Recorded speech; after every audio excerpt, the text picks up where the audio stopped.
Morning to everybody and welcome to March's first Tuesday. I can't believe it's March. We were only saying in the office yesterday how quick this year's gone. It's flying by. I'm Rachel Owen. I'm the Chief Exec of Halton Chamber. We meet regularly on the first Tuesday of the month, and we do this because of the support of all our members. We represent over 350 businesses across Holton, Runcorn and Widnes, and we'd like to thank all our members that are here with us today who make these events what they are, which I think is a fantastic opportunity for businesses to learn about what's going on in the area, but also meet with each other, intertrade, and, make sure that we've all got the support we need to get through not just COVID, but, difficult times that we've experienced over the last sort of 9 months, but also so we support each other out of this and, intertrade and make sure we've got a thriving business base in Holton because there's nowhere better. If you were here last month, you will remember that we were joined by over 40 people and we were looking at business strategy. So we had the business doctors in and they gave us a whistle-stop tour really of what we need to be thinking about with our business and setting goals for the future because, it's important now, especially with the roadmap out of COVID, that we're all looking to the future and making the most of the opportunities that are afforded to us. This morning's agenda is equally important. We've looking specifically at COVID-19 and we're going to be looking at COVID-19 in the workplace and helping organisations and yourselves control the virus. And we're looking at lots of different aspects of this, including health and well-being and the support that's available around you. Because the most important thing I think we've all learned is, there's no reason to go through any of these difficulties alone. Please, the Chamber's here to help you. And there's other organisations that we can put you in touch with and that are there to help you too. So we'll be introducing ourselves to some of those. We're then going to be looking at the business support available in Holton. We'll do a quick session around what the Chamber can do to help you. We're very proud of the fact that we've stayed open throughout COVID and we only cancelled one of these events in last April. Because, the timetable was too short to rearrange. And so we're really privileged that we've been able to speak to so many of you and provide you, hopefully, with some useful guidance, advice, help, and also just a listening ear because it's important for us as well to hear from you. We really appreciate it. So we're going to have lots of questions and answers while we've got the experts in the room, and then we'll move on to our facilitated networking where we're all going to smaller rooms and get a chance for you to talk to each other. We used to do this over bacon butties and a cup breakfast, but hopefully you've got a cup of tea and some sustenance next to you. Please do use the chat facility. Jane's muted everyone, but you can unmute yourself. So if you've got a burning question or something that you really need to ask, please do so. But maybe better is use the chat function. You can speak amongst each other, get to know each other, which we used to do, as I say, in a much more congenial way, face to face. But please raise your hand also if you've got a question. So, we'll be in the breakout rooms for approximately 20-25 minutes. So that should give you plenty of time to talk to each other. Just before we move on to our key speakers, just to let you know about a few upcoming events that I'm hoping will be of interest to you. We're doing a very special one on the 25th of March. We're going to do a virtual tour of STFC. There's some new technology that STFC have invested in, and so we're going to be using that because that might be something you want to use in your businesses. So it's a bit of an experimental Holton Science and Manufacturing meeting. Everybody's welcome, all Chamber members. If you are in the sector of science or manufacturing, please do join us. It's a great group to be part of. It's a specialised network, so we have discussions that are very specific and pertinent to that sector. And we'll also be hearing from Chris Berg, who's with us this morning from A2O, because he was awarded the Future Fund earlier on this year. And so what we will be doing is looking at the Future Fund. It's a really important piece of grant funding for manufacturers. And, you know, he will be giving his some insight into what he did in, to be successful in that. And I think that's a really useful thing, because obviously we would like more businesses from this region to be able to apply for funding such as the Future Fund. We've also got some international training courses. We've taken an awful lot of courses on international trade. You know, the transition has caused some interesting situations for businesses. Please do book onto these courses. You know, we get fantastic feedback from them every time. And obviously export is vitally important as we move forward.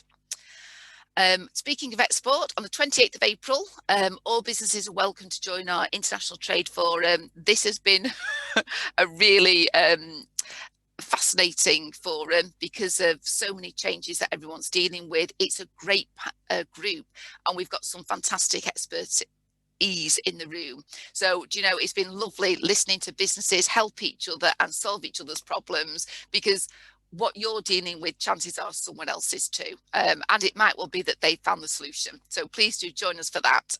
It's very interactive, and I learn a lot every time I go. And then finally, we've got our next 1st Tuesday breakfast meeting on the 13th of April. And we're going to be looking at cybercrime. Again, technology has been invaluable to us over the last 9 months. I think we've all been on a huge learning curve as to how we can use some of these new technologies. But it's important, obviously, now that we're so reliant on technology, that we remain safe. Every time we have this, I know that, you know, the week later we'll all be changing our passwords again to something more secure than the last one. So it's well worth going. And again, it gives you fascinating insight into what you can do to protect your business. Finally, just to mention, we have been talking about it. We're wearing green this morning for Stick and Step and cerebral palsy awareness. It's an amazing organisation. Please do lend your support to this local organisation. They need your help. They get no grants and funding from elsewhere, so they are totally self-reliant, and the work they do is transformational. You know, there's very few of us that can say we transform people's lives, but I promise you, Stick and Step really do transform people's lives. And I can't talk about it for too long, because I've been to Stick and Steps on a number of occasions, and every time it really is one of those places that you know, you would hate to see go, because the work they do with those young people is phenomenal. So if you can support them by wearing green, thank you. And do know that a lot of you have worn green, so thank you for that this morning. And if you would like to donate, you can do so through that. We'll also send you links to Kelly and this information in the follow-up. And just on a slightly different note, we're talking about health and well-being. There is an opportunity. There's a public consultation at the moment about from Cycle Holland to Holton. It will finish on the 4th of April. So, you know, please do contribute to that if you live or work in the Runcorn area, because obviously we're all appreciating now far more the opportunities to go walking and cycling. So it's great that we have the opportunity to consult with those opportunities. And just on the subject of opportunities to have your voice listened to, we are conducting our quarterly economic survey at the moment. It's the largest survey in the UK of businesses, and we ask you to please complete them. It doesn't take long. I think it's about 5-10 minutes, if that, and those results allow us then to influence economic policy, both on a national level as well as locally and regionally. So please do use that link and complete that, and we would appreciate your support with that. So without further ado, and I do apologise, you've listened to me for long enough, I'd really like to invite Dr. Ifoma from Halton Borough Council to tell us more about how we can control the virus in the workplace. Ifoma, good morning.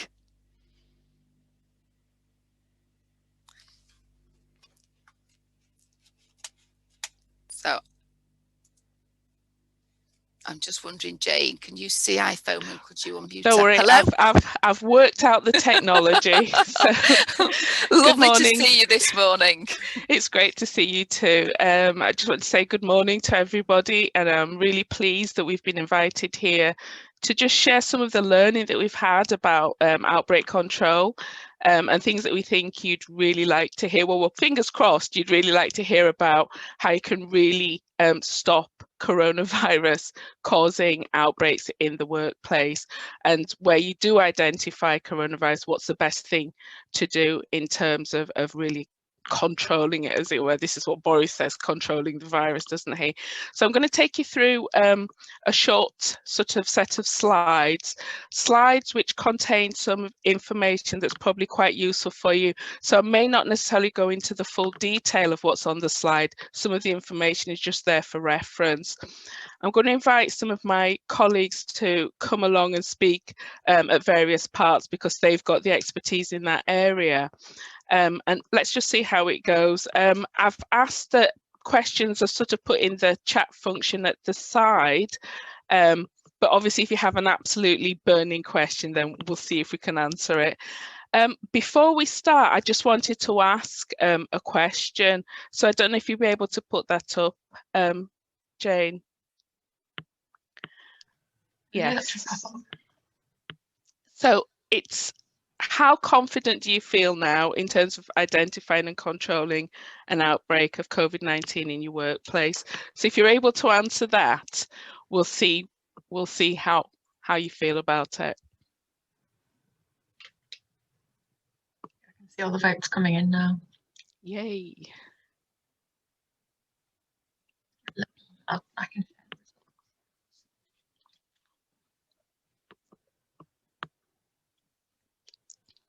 So while we're waiting for the votes to come in, I'm going to explain why I might be bobbing about a bit, because I prefer to stand up when I'm in meetings. It helps to keep up my step count, which is a top tip. I think the last couple of people just put some votes in, so if I end that now, I can share the results. Oh, right. Okay, that's really interesting. That's really interesting. So hopefully, if we move on to the next slide, please. Isn't that what they say? So the aims and objectives of this session are really just to help support you understand how to have a really effective approach to preventing an outbreak. So hopefully we're going to, during this session, set out how to prevent an outbreak occurring. If you have an outbreak, to stop it getting worse. Help you to understand some of the support that we've got available for you in terms of testing, because that's a relatively new development, and also something about some of the grants, the mental health support, and also quite individual support for individuals in the workplace. This is something that it's probably quite important for individuals who are in the workplace. So hopefully by the time we've completed the session, these are some of the things that if you don't know them already, you will know. So where to get your COVID specific guidance for your workplace. There's some quite generic advice around COVID safe practice, and then for individual workplaces you actually have some quite specific guidance as well. So hopefully you'll also know what to do if you have one person or a visitor or somebody in your workplace who's tested positive or suspects that they have coronavirus. Also what to do if you suspect there's an outbreak. So there's a slight difference between one person having it and an actual outbreak. What to do if somebody actually falls ill in the workplace, because obviously there's slightly different things that you might need to do. A little bit of information about the app.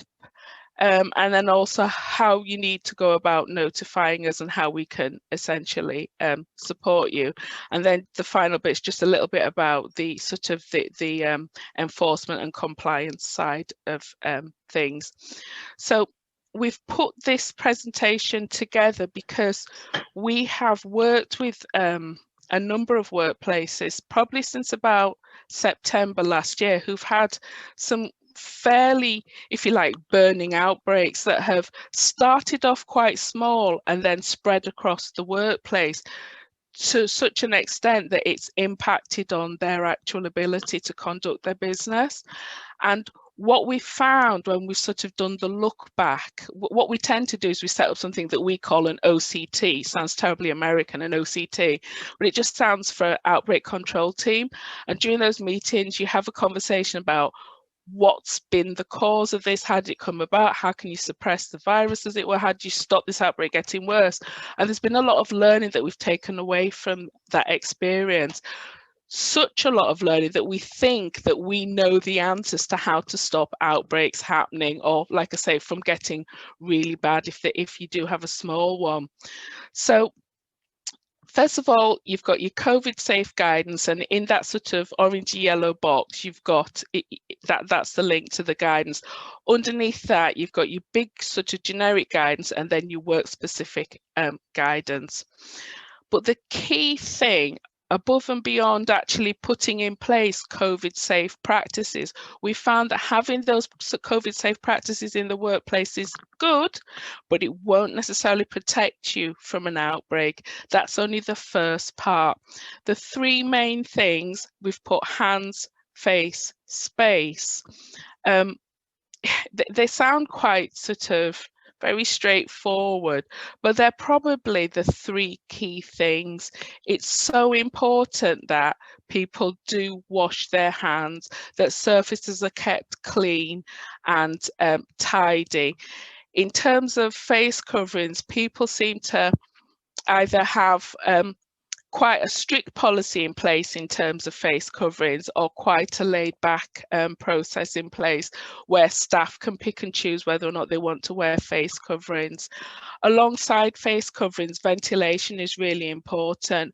What we found in some workplaces is that a lack of ventilation. So people may be washing their hands and wearing their masks, but where there's not very good ventilation, that's caused, as it were, a build-up within the atmosphere. So as well as the mask wearing, you need to have good ventilation. And then there's a bit about maintaining social distance. Social distancing is kind of quite amazing that 2 meters is the length of your car. So if you're thinking about that and you think about how close people get in the workplace, actually, I think very few of us do the full 2 meters distance. The idea is that if you do have to come closer than 2 meters, then you really need to wear something.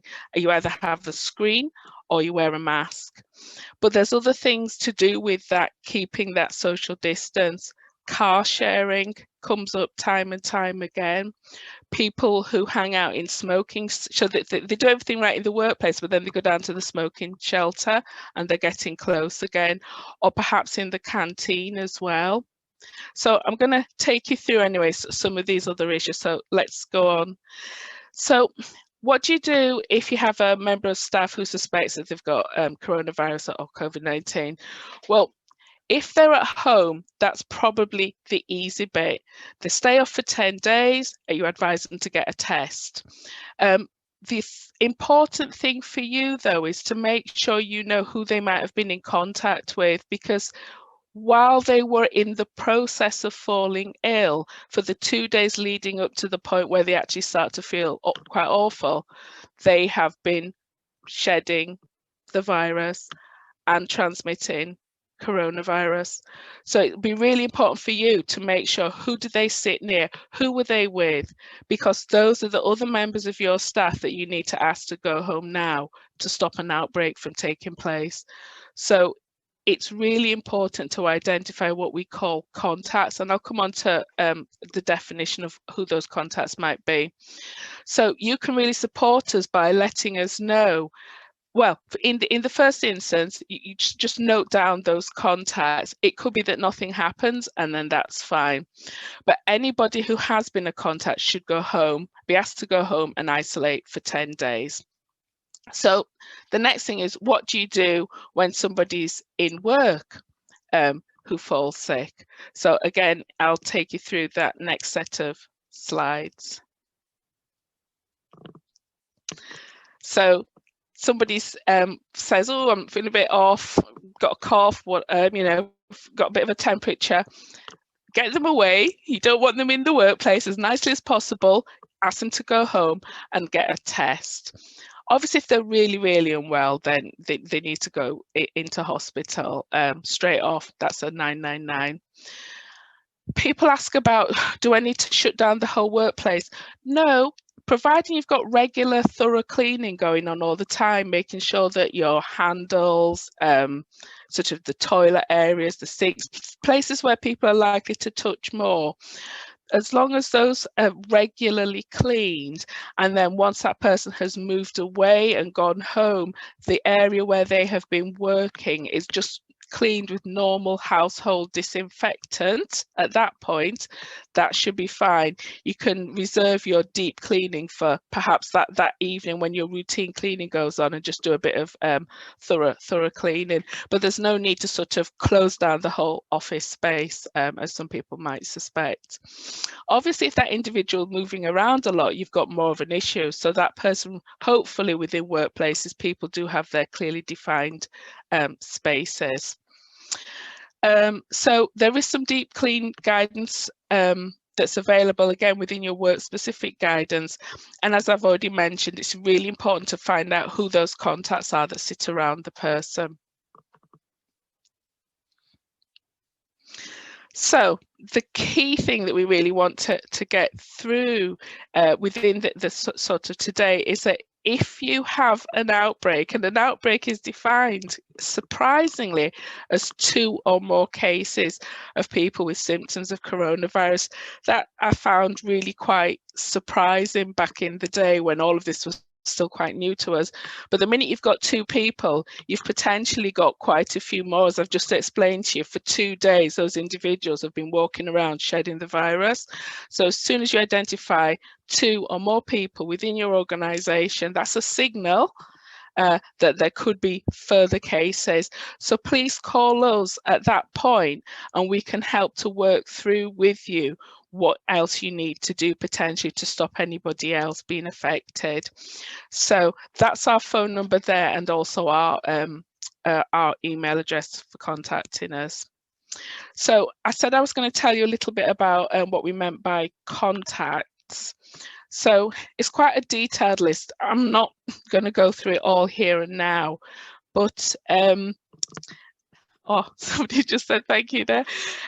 Yeah, a contact is anybody who's been close to somebody who's tested positive for COVID-19, anywhere from 2 days before and up to 10 days after they've fallen ill. So that's why we ask them to stay home for those 10 days. So hopefully, once they've said they're ill, they're at home, they don't necessarily become your problem. But those 2 days before kind of are.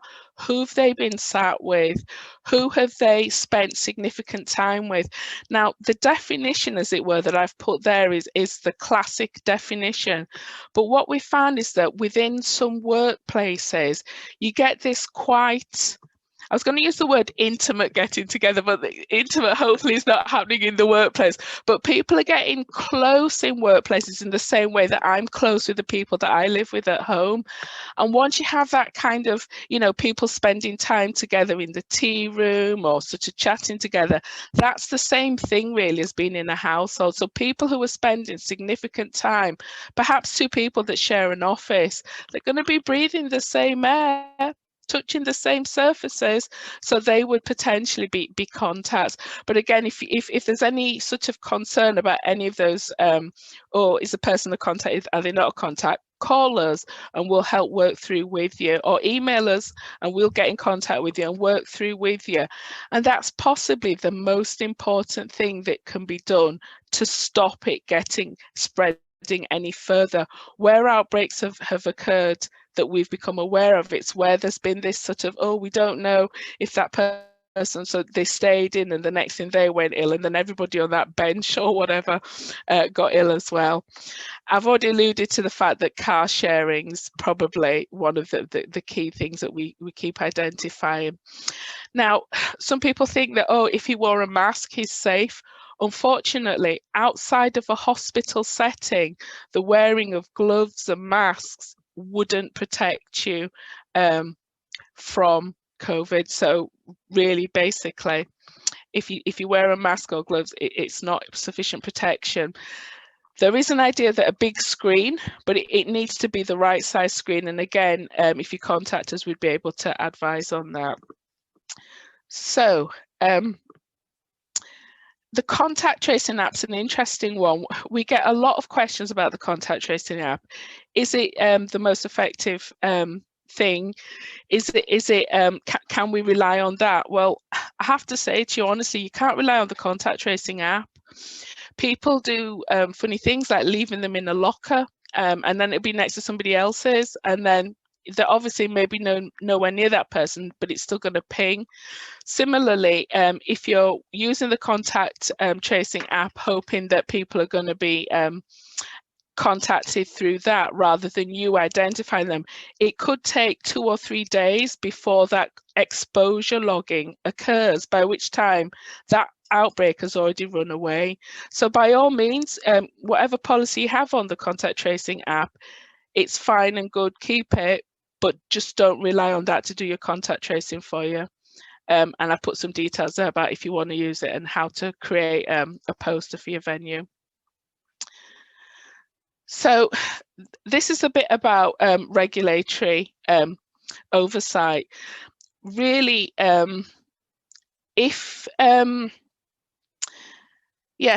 we've got various things that we would by and large we want to support as much as possible. So what we've identified is that yes, you need to have your risk assessments in place, and they're really important, but you should also consider, particularly if you've got a large workforce, having things like COVID marshals or champions who can make sure that the rules are actually followed. It's really important that your line managers are sort of visibly seen to support sort of COVID safe practices. Obviously, there is enforcement, but the key thing we want to do is use the 4 E's approach, which is about engaging, explaining, encouraging you, and enforcement would only ever be a last resort. Obviously, if there was evidence, and we haven't done this as yet, we may have come close, but if there was obviously any imminent risk to health and safety, then obviously there is the ability to close premises using certain legal rules that we have. So quite an important one is the offer of testing, and I'll try and say this quickly, looking sort of with the rest of it at the time. Basically, if you've got a business that's got 250 or more staff, then you are eligible to sign up for a national program that will offer you regular workplace testing. If you've got between 50 and 250 staff, then you've got an option of either having a local offer or go with the national one. And finally, if you've got under 50 staff, then our staff, and we've got Stephen who's going to be available for answering some questions on this, we've got a local offer where we can both provide you with the testing but also some quality assurance and enable you set up some testing within your workplace. And finally, there's also an opportunity for your work staff to come to our community sites as well. The idea behind the testing is that, you remember I said that for those 2 days when people are unwell and they're in the office, you don't know who they're really getting in contact with. If you're doing testing regularly, then you're picking up people who may not even be showing any signs of coronavirus at all. So you're picking them up before they come in to work and start to sit and spread the virus. So it's something to really think about. In terms of mental health, I just want to invite my colleague Katie to just take us through these next slides. Thanks, Afoma. Yeah, so my role is to keep everybody well who lives and works in Holton in terms of the mental health and wellbeing. And as you probably all know, you've all lived through the pandemic for almost a year now. We've all been in the same storm, but we certainly haven't been in the same boat. So certain people have been impacted more than others. So I just want to give you a quick snapshot of what support you might want to utilise if you haven't utilised that already.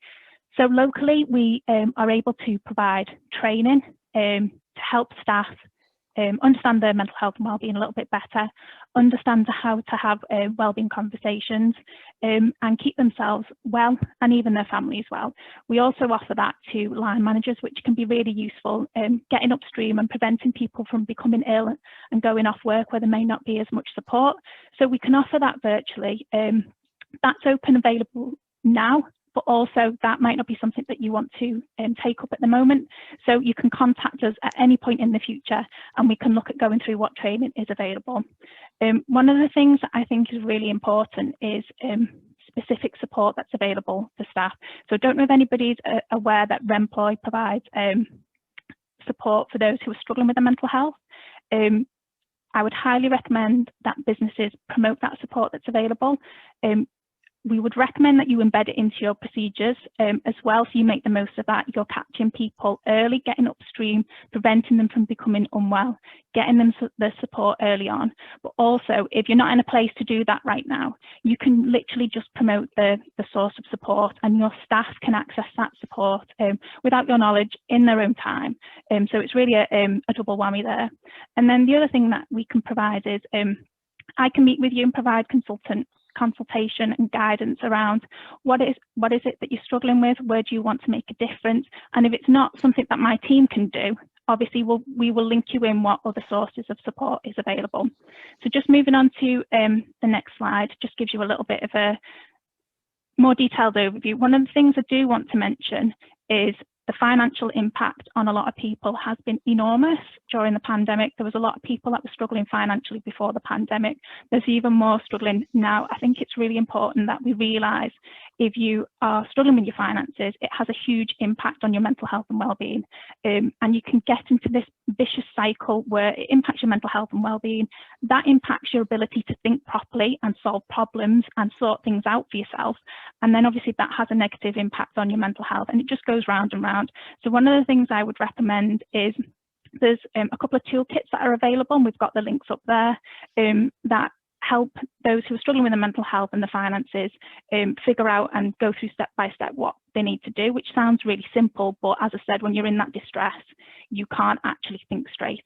The other thing that I would recommend promoting is a Money Navigator tool, which is an online platform which has specifically been set up for those who are struggling financially in the pandemic, and you can go through it and provide details plan of what you need to do next.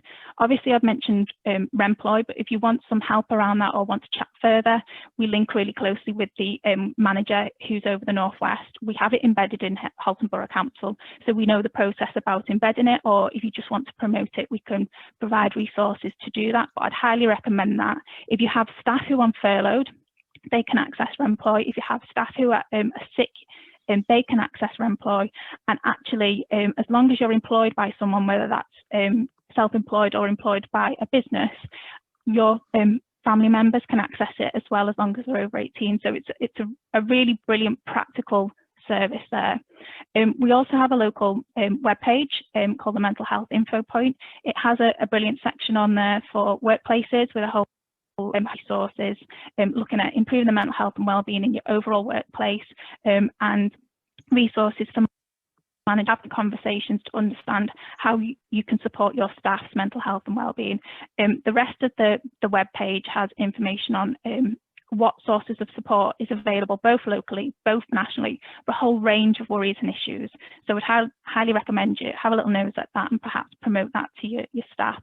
And then just the next slide, you can have a look through it in your own time. Just gives you a bit of a glimpse of it's a so what impact. Okay, so we've supported businesses. What have they got out of that 3 months down the line? What has changed? What are their staff doing differently? What is the business doing differently? Just to give you a flavour of the impact that we can have. Thank you.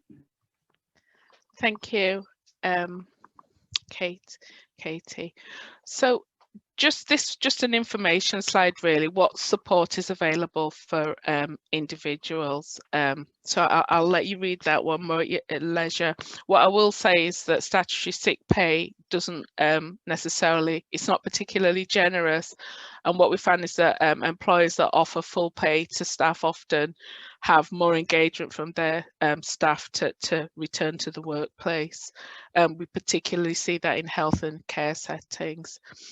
So the next issues really it's just to sort of underline some of the things that we've really learned from other outbreaks. One of the questions I've had is there any particular workplace that seems to have more outbreaks? No. It's back to that sort of hands, face, space issue. Places that allow individuals to congregate together in that sort of how we used to do in the good old days tend to have more outbreaks. Where we've gone in and identified some of the issues and those staff stop, if you like, it's to do with behaviours to a degree. So where staff are not managing their behaviours and following the rules tends to be the things that trigger most outbreaks. So yes, really important to keep to your COVID safe or secure guidance. Yes, use your risk assessments and use a risk assessment sort of based approach, and that will really help to prevent COVID-19 in your workplace. Right now, obviously, we're not in a situation, we're not opened up, so visitors are less of a problem. But even once we start to move towards sort of the easing of lockdown, limiting visitors into the workplace is going to be a key. And when visitors coming in, it's really important to get down their full name, dress and details. We don't want somebody missing, like the missing Brazilian case that we've got in the UK at the minute. That just really underlines the importance of really maintaining the right information. It's really important to use important to understand the use of face masks. I see there was a question about face masks, and I just want to really clarify the point I was making. Face masks do protect you, they are protective, but because of if you like, what's it called, a belts and braces approach, even if somebody were wearing a face mask, we would still count that person as a contact to be absolutely making sure that there were no further risks of any outbreak. Because face masks are fab, but have you seen how people wear them? Under the chin. I mean, yes, I call them the chin sling, and some people don't wear masks properly, and it's for that reason that you would count the person as a contact. If we had a camera on the person, could see they were wearing it properly all day long, and that might be a different issue. Skipping on then, I think it's really important if people can work from home. I mean, I've been stuck working from home for quite a while now, and it's actually quite fun. I recognise that not everybody can, but where people can work from home, then please encourage them to do so. Car sharing, we know, is a big no-no. Think about your smoking shelters, canteens, toilets, those sort of shared areas. Again, work's a lovely social environment. We love to go into work to see our work friends, but actually right now, probably important that people really look at those behaviours. Social distancing barriers, remember what I said, it's the length of a car. That's a really big size for people to really conceptualise. And also it's really important that people report if they're feeling ill, and say to them basically, don't come into the workplace. I can't tell you the number of times when people have said, oh well, I felt a bit iffy, went into work, and then the next thing, and before you know it, half the people sitting on that bench are off sick. And then just some other ones as well. Same thing, we found it's really important if managers are really seen to be really sort of at the forefront of this in a really quite proactive way. So saying to people, how are you today? Have you got your mask? If you're not wearing a mask, what's your reason? That sort of a thing. Avoid having staff moving from one premises to another. So if you've got like shared sites, don't have people coming over from, I don't know, from Halton and then moving on to Widnes, etc. Try and keep staff as much as possible in a small group. We found this really works with schools. At the beginning, we were sending home like 100 kids a day because they were all getting together. By putting them in smaller, what we call bubbles, that really seemed to limit the number of people that had to go off when we'd identified an outbreak. And that really does help the business keep operating, or in terms of schools, keep the schools going. Obviously, regular cleaning, and I've seen several sort of messages about cleaning products. It's really important to keep that regular cleaning going, shared spaces, etc. And of course, as I've already mentioned before, keeping an accurate list of who's been there, so that if an outbreak were to occur, you know who they are and you can really clamp down on it. So that brings me to my final slide, I believe, which is really prevention is the single most effective method of reducing the transmission and really cutting down on outbreaks of COVID in the workplace. Now, my colleague Paul's going to talk to you briefly about some business support, and then we're available to answer some questions. Thanks.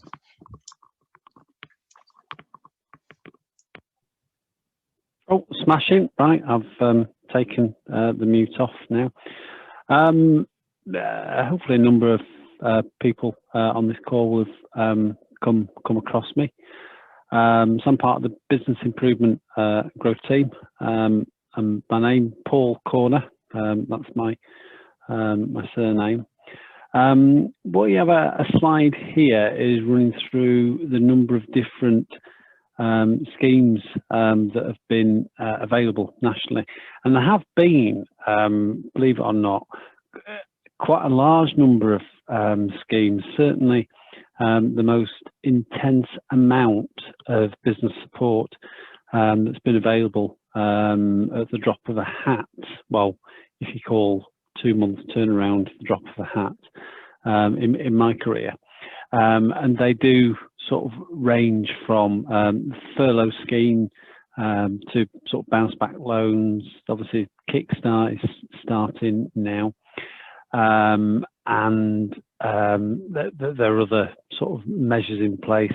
Deferring VAT has obviously been an issue on business rates as well, and there are specific local restriction support grant funding that's available for businesses. So there's been quite a number of schemes available. If you just, Jane, just move on to the next slide. Specific ones that have been delivered by Halton Council. Just need to stress we deliver them, but we've effectively been an agent on behalf of national government, so we've had no sort of individual sort of discretion.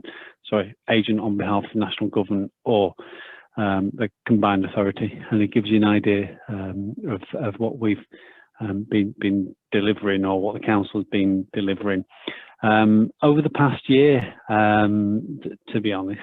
And there's quite a number of thousands of grants have been paid out to those eligible. Jane, you were perfect on the timing there, because I just wanted to move to that next slide. Thank you. In terms of contacts, what we try to do is, what we won't do is commit to something in terms of what support is available over the phone. We try and do everything in writing, because well, mainly because it's not our money that's being given away, and that we have to conform with national government audit practices, which means we have to have a sort of very clear sort of communication with people. In terms of the 4 main contacts there, just sort of draw your attention to the bottom one, which is our overall generic business improvement and growth team. And I think this morning, I think we've got Karen and Dawn, I think, are on the call somewhere. I don't know if you can shout CUI or not, so people can see who you are. But we work as a team, and any support that you need, these two can sort of provide the right person to speak to. So just really coming along this morning to support colleagues in health in terms of what else is available. I will just say this: the most recent run of grants finished last Friday, and the Chancellor's going to make some form of announcement tomorrow, most of which has been leaked to the press, and what it actually looks like we will find out over the next month or so. So it's a case of watch this space. So that's it from me.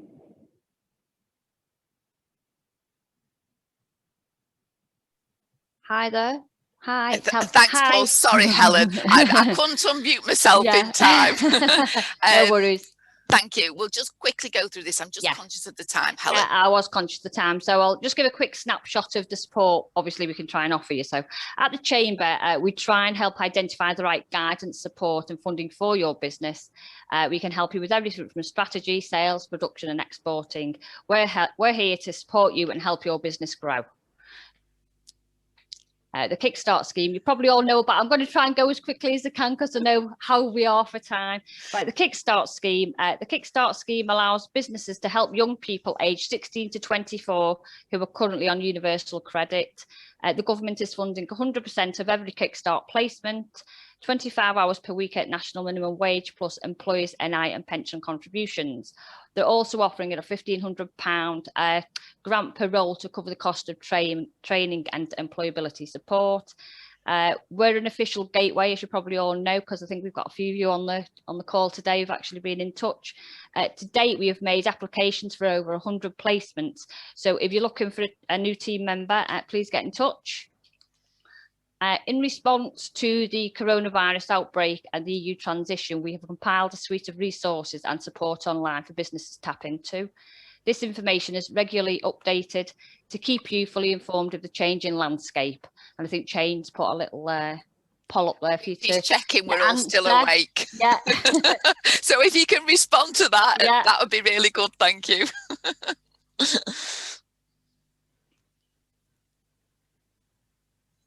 I'll just leave it running in the background for a little bit to give people a chance to go through the questions. Give me a chance to have a breather. Give me a chance to have a breather as well.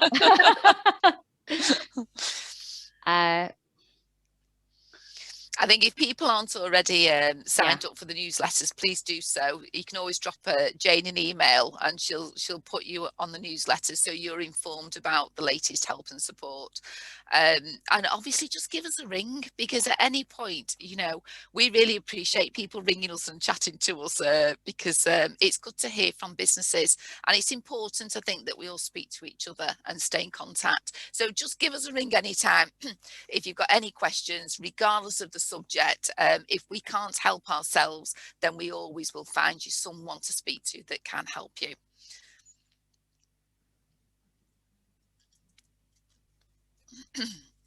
So obviously the transition's a huge subject at the moment and has had a massive impact on most businesses. So even if you've not been impacted by the transition, it'd be great to know that the answer's no. But if you have, then obviously, you know, we can make sure there's additional support put in place for you. Do you want to move on, Helen? Yeah, okay. I've not got the slides there, but I can just give a shout out to two of our members, chamber members, who are suppliers of safety products and COVID testing. We've got UK Screening.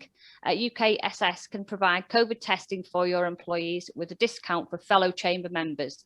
There is also funding available for businesses with over 50 members of staff. We've also got PPE for Care, who are an NHS approved supplier who have been working to bring vital PPE, sanitisers, cleaning products and varieties of medical equipment into availability throughout the COVID pandemic. So if you want to get in touch with either of them, just give us a call on the number below and we can put you in touch with them. Yeah, I think more than ever it's important to support local businesses, and it's great that we've got this network that allows us to do that. Yep, okay. As part of the Growth Hub contract, the Chamber proactively seeks out, captures, tracks and reports weekly activity. As you can imagine, the last 12 months have revolved around COVID activity.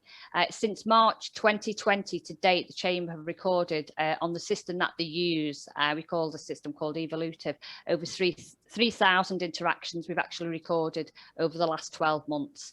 And support programs that we can refer you into are the business support program. Karen and Dawn are on the call today. I just heard earlier. New Markets 2, the Manufacturing Growth Fund, Made Smarter, the Kickstart Scheme, Peer Networks and the Future Innovation Fund and others. So if you want any information on any of them, just give us a call.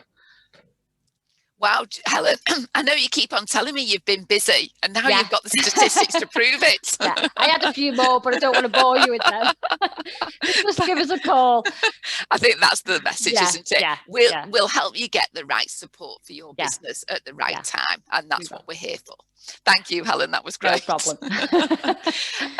Just to remind everyone, if you are a Chamber member, there is also fully funded support covering HR, health and safety, legal and tax advice. It's one phone number, and you also get access to a portal of hundreds, and there's over 1,000 online documents.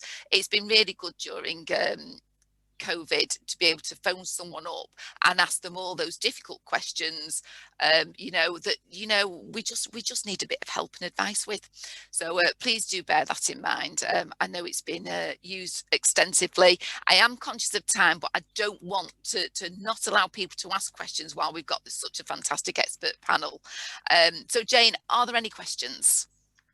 We've had a couple of comments come through on chat while the presentations were going on. So Richard from Anthony's Travel suggested that anyone with school-aged children can go to the health testing centre and collect lateral flow tests, so you can check your children before they go back to school.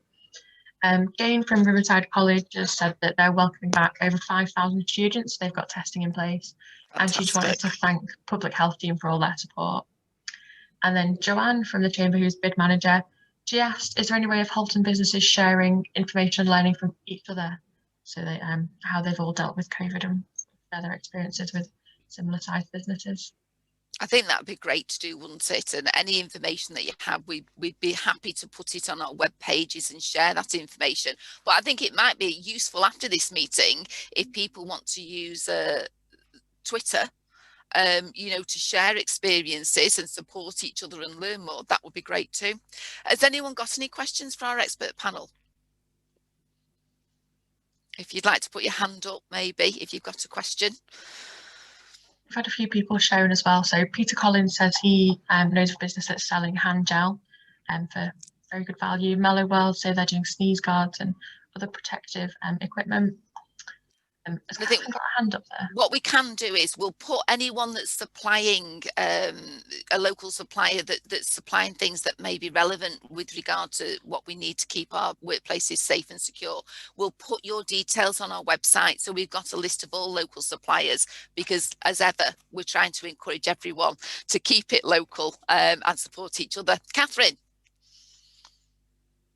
Yeah, I was just thinking how powerful just hearing the message directly from the public health team was, and just wondered if the public health team, I haven't got anybody particularly in mind, but would be available to go on a call or a session with employers and their staff directly, because I think people are getting a bit fatigued about the COVID messages. That's not a criticism, but just to hear that it is so important, but actually I really like the practical nature of that advice.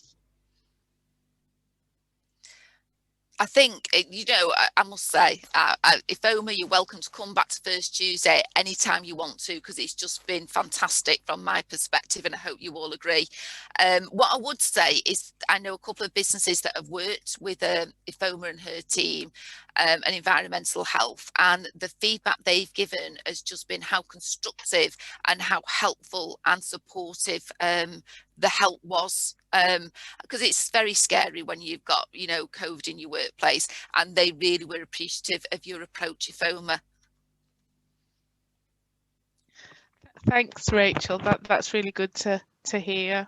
Thank you very much for that feedback. And I mean, I'd be happy to come out and speak to anybody that will have me. So that's a yes, subject to my availability, and obviously the rest of the team too. Thank you.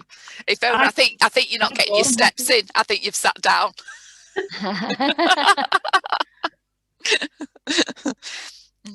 Sorry, I interrupted you. No, I was just saying that I'd be more than happy to come along to speak to anybody that will have me. I feel really sort of evangelic almost about getting this message across, because honestly and truly, when we stepped in, the outbreaks just stop. So it feels like we pretty much know what it is that works. I mean, I've not really let my colleagues get a word in edgeways, and they're filled with so much knowledge. I really want to just share that as much as I can with everyone. So thanks. Rachel. Yes. It's Joe O'Connor. Hi, Joe. Hello, how are you doing? I think the public health are doing a great job, and it's a really difficult task. Because I went shopping for my dad because he was a while back, and I still do, but he's over 80 and he's really concerned. And I went into the shop and someone was wearing a chin mask, and me being the type of person I am, I said, "Hey mate, it's not going to do much good down there." And then I said, "It'd be good to wear it." And he turned around, and his wife didn't have a mask on. They had a small child with them in the pram. And he started shouting across the shop. He said, "It's a conspiracy." I thought, a conspiracy? There are people, walk into the NHS, walk into a hospital, and you'll see the conspiracy. I thought, because what we're up against, I would imagine everyone on this webinar is really responsible. You've got stuff going on the internet that just is a battle for things. So I just thought I'd put that in, because I think getting the message out is really important. Yes, I agree. I mean, to be honest, we had a different itinerary for today. I don't know whether people noticed, but we were so grateful that IFOMA came to us, and actually Katie's team, and they all came and asked if they could get the message out, and that's why we've jiggled and rejigged, and thanks Jane for doing it at last minute, because we did appreciate it was a bit more of a headache for you than me, but we did rejig it because it's such an important message, and I'm really delighted we did. I'm so glad we did, because I think the way it's been presented, I certainly feel more confident about what we've got in place. And I think some of the messages, I'm going to review what we're doing, especially about the social distancing and the wearing of masks, because, you know, I'm confident that we're doing the right thing at the moment, but now moving forward, I'm going to be more confident as well that, you know, the staff's welfare is going to be, you know, at the forefront of everything we do. And I think some of the advice I've taken on board. We've just put another survey out just to see if people's perception or feelings about a COVID outbreak have changed since then, and it's looking very positive. IFOMA, I think we've got a hit. If everyone's can just answer that, and then we'll share those. Rachel, you've got a question. Sorry, it's not so much a question. I just wanted to introduce myself very, very quickly, if that's okay. Rachel, I'm really sorry, we're really short of time at the moment. So can we just sort of, because I'm dying to go for the breakout rooms, and then you can introduce yourself to everybody. But I'm just very conscious that we're meant to finish at 5:30, and I know the breakout rooms are still waiting for us. So thanks for coming today. I do appreciate it. And, you know, I'll have a chat with you as well. Thank you. So Jane, have you got the results of the poll? Yeah. Are they sharing now? Can everyone see those? Yeah. What do you think, IFOMA? Is your job here done? It's looking really good. So as you can see, 60% just about now are very confident. We've got 35% confident, and we've got no one not confident at all. So that's got to be a success story for you. So if there's no more questions, if you do have any questions or something comes to you in the middle of the night and you think, I really wish I'd asked, send your questions to us anyway. We'll get it out to the right people and we'll get the answers to you. None of us are going to go away. So, you know, please do keep the questions coming. Should we go to breakout rooms maybe now, Jane? Yeah, if I pull a room out, it'll move automatically.